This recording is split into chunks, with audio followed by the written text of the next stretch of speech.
Welcome to good news India. దేశంలోనే అత్యంత సంపన్నుడు రిలయన్స్ ఇండస్ట్రీస్ అధినేత ముఖేష్ అంబానీకి పెద్ద సమస్య వచ్చి పడింది. వక్ఫ్ బిల్లు రాష్ట్రపతి ఆమోదం పొందిన నేపథ్యంలో ముంబైలోని అత్యంత విశాలవంతమైన 15,000 కోట్ల విలువైన ఆంటిలియా భవంతిని అంబానీ ఖాళీ చేస్తారా అనే అంశం ఇప్పుడు వైరల్ అవుతోంది. అసలు వక్ఫ్ బిల్లుకి అంబానీ ఇంటికి ఏంటి సంబంధం అనుకుంటున్నారా? ఉంది. ముంబై మహానగరంలో 4 లక్షల చదరపు అడుగుల విస్తీర్ణం, 27 అంతస్తుల భవనం, 50 సీట్ల థియేటర్, పదుల సంఖ్యలో స్విమ్మింగ్ పూల్స్, ఒక స్పా, ఒక టెంపుల్, కృత్రిమ మంచు కొండల నుంచి మంచు కురిసేలా అత్యాధునిక సౌకర్యాలు, 168 కార్లు నిలిపే గ్యారేజ్, 3 హెలికాప్టర్లు, రిక్టర్ స్కేల్ పై 8 తీవ్రతతో వచ్చే భూకంపాలను సైతం తట్టుకునే శక్తి, వెరసి మొత్తం 15,000 కోట్ల ఖర్చు.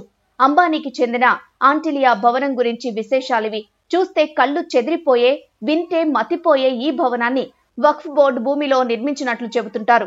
ఆ భూమిని 1986లో కరీం బాయ్ ఇబ్రహీం అనే వ్యక్తి వక్ఫ్ బోర్డుకి విరాళంగా ఇచ్చారు. కరీం బాయ్ దానిని కేవలం మతపరమైన విద్య కోసం, అనాథాశ్రమ నిర్మాణాల కోసం మాత్రమే ఉపయోగించాలని కోరారు. వక్ఫ్ బోర్డు పరిధిలో ఉన్న భూమిని ప్రైవేట్ వ్యక్తులకు అమ్మడం గాని లేదా ఉపయోగం కోసం ఇవ్వకూడదని వక్ఫ్ చట్టంలో ఉంది. ఈ నిబంధనలకు విరుద్ధంగా ఆ స్థలాన్ని 2002లో ముఖేష్ అంబానీకి 21.5 కోట్లకు విక్రయించారని ఓవైసీ వంటి నేతలు విమర్శిస్తున్నారు.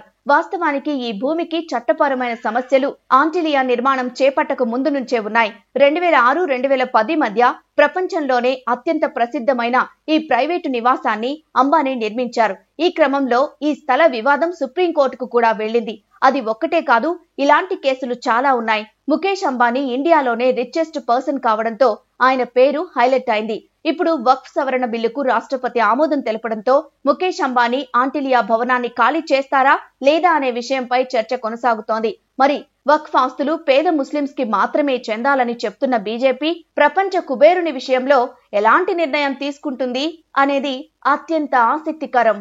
For more interesting updates, please subscribe Good News India.